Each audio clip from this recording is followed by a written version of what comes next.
Avant, je connaissais ce truc, c'était un machin, ils vous vendaient des mobylettes ou des motos, je crois, un truc, un magasin comme ça. Puis je passais tous les jours devant. Et un jour, je regarde, le rideau était fermé, tout ça. Bon, je pensais que le mec, il avait changé, il avait trouvé un autre truc, quoi. Et après, je passais, et un jour, je vois le rideau est ouvert. Et je regarde, je m'arrête devant, puis je regarde, comme ça, pour savoir. Tu sais, on est tous curieux, comme on dit. Et puis, il y avait Zora, elle était derrière le comptoir. Puis je regardais. Et Zora, elle vient. Alors, je lui dis, bonjour, madame. Alors, elle me dit, je lui dis, mais c'est quoi, là? Elle me dit, bah, c'est une association. Je dis, ah bon? Elle me dit, mais par contre, il faut avoir plus de 50 ans, plus de 60 ans. Enfin, avoir 60 ans. Bah, je lui dis, bah, écoutez, madame, c'est pas pour moi, j'en ai que 55. Alors, elle m'a dit, bah, rentrez, buvez un café. Alors, elle m'a payé de café. J'ai bu un café, tout ça. Puis après, elle m'a dit comme ça, eh ben, vous pouvez. Elle m'a dit, allez, vous êtes sur la bascule, comme on dit. Alors, mais qu'est-ce qu'il faut faire? Ça coûte combien? Elle m'a dit, bah, ça coûte 10 euros. 10 euros par an, quoi. Alors, je dis, ouais, mais qu'est-ce qu'on fait? Elle me dit, vous savez jouer aux cartes? Alors, j'ai dit, il n'y a pas de problème. Vous savez jouer au domino? Je dis, ouais. Vous savez, je dis, bah oui, je sais à peu près jouer à tout. Elle m'a dit, bah, pas de problème. Elle m'a dit, je vous fais une carte. Et puis voilà.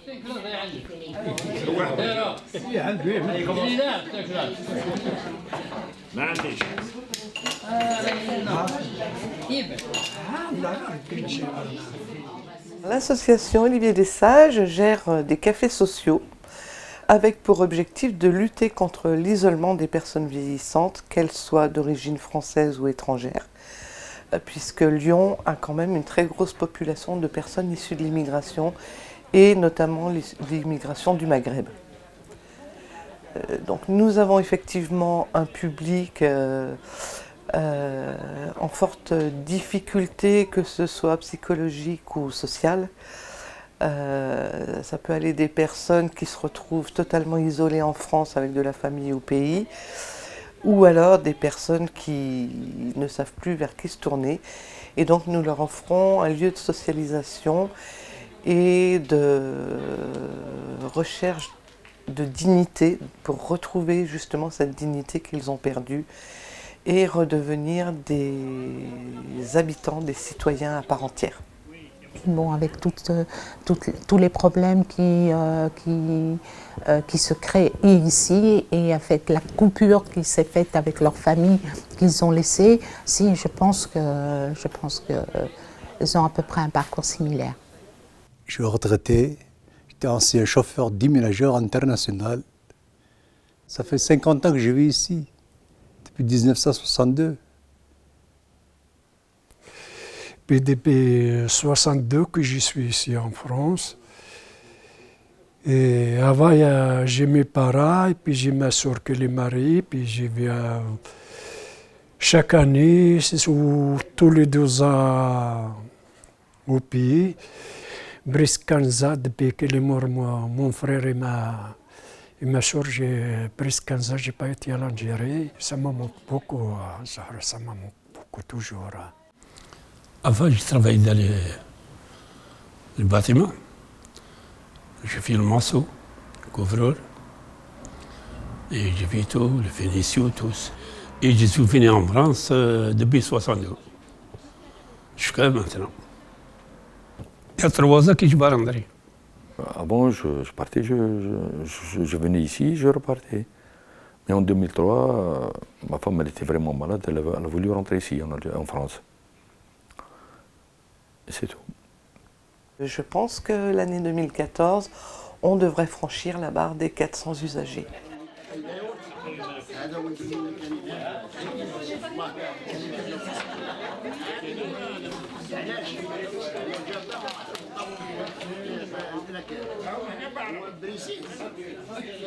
Une fois que j'étais arrivé là, comme on dit Chibani, moi au départ j'ai cru que c'était une insulte. Et puis j'ai demandé, tu sais, ils sont plus vieux que moi, tu sais. Moi, j'ai discuté, j'ai dit, mais dis-moi, qu'est-ce que ça veut dire, Chibani? Il m'a dit, bah, Lilou, t'es comme moi, t'es comme nous, du moins. Il a dit, ça veut dire que t'es vieux. J'ai dit, alors, c'est même pas la peine, même que je suis pas arabe, c'est pareil. Il m'a dit, oui, c'est exactement pareil. J'ai dit, bah, tant pis pour moi, tant mieux. Je suis né le 29-12-1936. Le 29-12-1936. Je suis né le 20 mars 1946 à Sétif, en Algérie. Et j'ai bientôt 74 ans. Ah, oui, 74 ans. Voilà. Et je suis là maintenant en France. Et je suis dans le cabinet social. Ma femme ne voulait pas rester ici avec moi. Il est venu 2 fois ici en France, il est resté 4 mois, il a pris le bar. Parce qu'il m'a dit, je ne laisse pas mes enfants là-bas tout seul. Alors, moi, je reste tout seul là. Si je reste toute la journée à la maison, et puis j'ai la tête qui tourne, et puis j'ai les fiertés, je ne peux pas bouger, quoi. Grâce à cette café que je vous ai dit, je crois que ce n'est pas le café, je crois que je suis déjà comme j'ai fermé et puis dissocié, je crois que je venais dingue, quoi. Comme ça, on ne s'en met pas seul. On n'est pas seul. C'est un lieu de rencontre où on est tous, pas dans la merde, mais enfin on est tous chez nous, tout seuls. C'est-à-dire qu'on vient là, on est tous ensemble, on se marre, on joue au domino, on joue à la coinche, on joue à tout ça. C'est-à-dire qu'on n'est pas seul déjà, ça, c'est déjà ça. Le lien social, pour moi, c'est le plus beau moment de vie dans notre association. Après, on va leur apporter des aides que je qualifie de matérielles, qui sont l'aide administrative à tous les niveaux, puisqu'on va les aider à retrouver le chemin des structures publiques, que ce soit les caisses de retraite, de sécurité sociale. Donc on va les accompagner auprès des interlocuteurs normaux, car souvent ces gens-là, dès qu'ils se retrouvent dans une précarité sociale, s'éloignent des circuits classiques. On a aussi une grosse action en termes d'aide alimentaire par le biais d'un partenariat avec un magasin Simply Market qui nous donne ses invendus qu'on redistribue 2 fois par semaine, qui leur permet de pouvoir manger correctement quand même quelques jours dans la semaine. En général, on réceptionne la marchandise livrée par donc cette grande surface. Je fais le tri avec la personne responsable. On trie tout ce qui est abîmé, tout ce qui est périmé, vraiment périmé, etc. Et on trie aussi par catégorie, les légumes à part, les fruits, voilà. Et de façon à ce que le jour de la distribution, on a une vision globale de ce que l'on a pour pas léser telle ou telle personne, qu'on puisse donner quelque chose d'équilibré, un sac équilibré, un peu de tout ce qu'on nous a donné.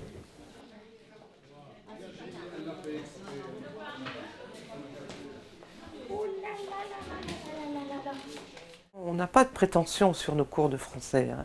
Vraiment commencer à apprendre à écrire son nom, parce que pour beaucoup de personnes jusqu'à présent, remplir un papier, c'est s'adresser à quelqu'un qui va le remplir à leur place. C'est parfois payer des gens qui vont les remplir pour eux. Je viens, on reste pendant une heure, pendant une heure, tous les vendredis matin. On a lire, écrire, raconter, tout. C'est fait que ça, on a besoin. Et c'est aussi, pour beaucoup, mettre une croix à la place d'une signature. Donc nous, c'est déjà leur faire signer de leur nom, parce qu'un nom et une croix, il y a quand même une grande différence dans la perception de l'individu. Hop, pas sur celle-là, regardez. Là, vous avez la croix, agrandir. J'ai appris à utiliser un ordinateur, parce que nous, on travaillait au stylo avant, en Algérie. Il n'y avait pas d'informatique. L'informatique, c'est j'essaie, mais ça ne rentre pas dans la tête.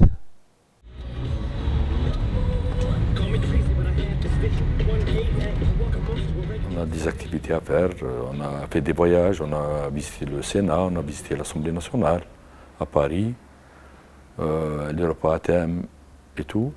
Et ça me plaît beaucoup. Même l'année passée, on a été même dans la neige. Alors c'était 2 jours.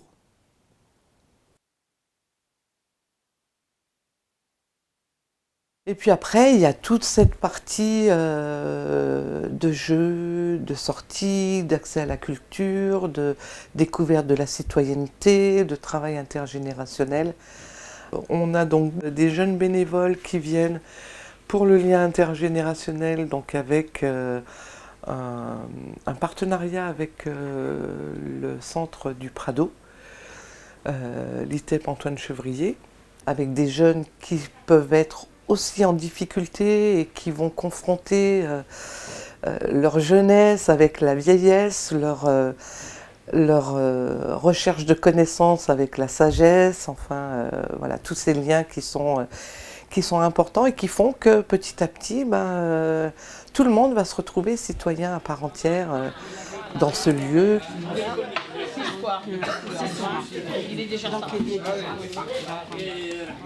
Je suis venu, je crois, 2-3 fois avec mon école.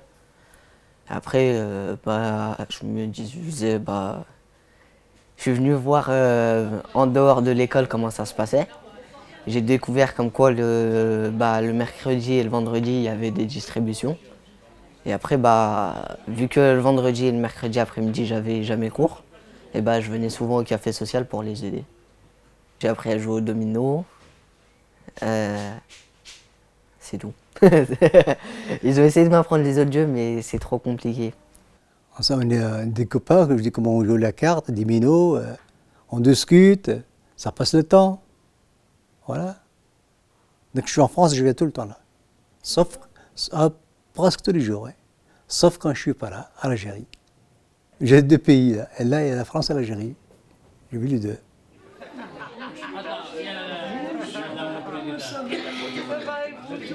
Se retrouver dans un lieu comme ça, où il y a deux cultures différentes et où on s'entend bien, le racisme il est à la porte. Antonia moule ton café, Tonia. Antonia moule ton café, n'a boire un coup. Antonia moule ton café, Tonia. Antonia moule ton café, n'a boire un coup.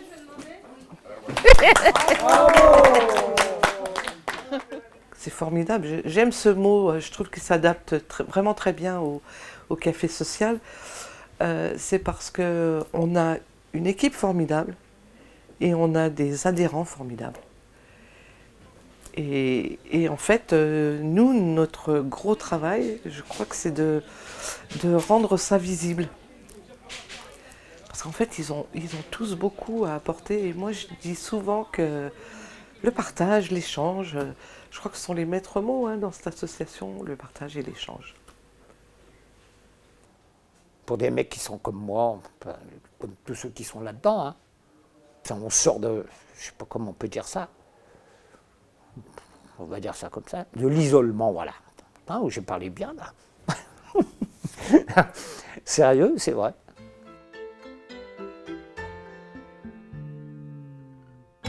Qui a volé leur histoire, qui a volé leur mémoire, qui a piétiné leur vie, comme on marche sur un miroir.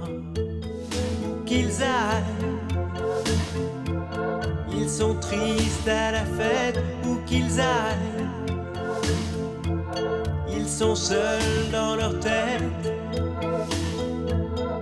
Ils m'attendent pour jouer au domino, ils m'attendent, et chaque fois qu'ils arrivent, l'autre il m'attrape, celui-là qui a la casquette là. Elle me dit, allez Loulou, viens jouer avec moi, J'ai attends, je peux pas maintenant, je dis, je vais voir une journaliste. Bonjour à mes copains, bonjour à vous, bonjour à tout le monde qui travaille ici. Qui sont loin de chez eux et qui ont dans leurs yeux quelque chose qui fait mal, quand je pense à eux. Ça fait mal, quand je pense à eux. mal.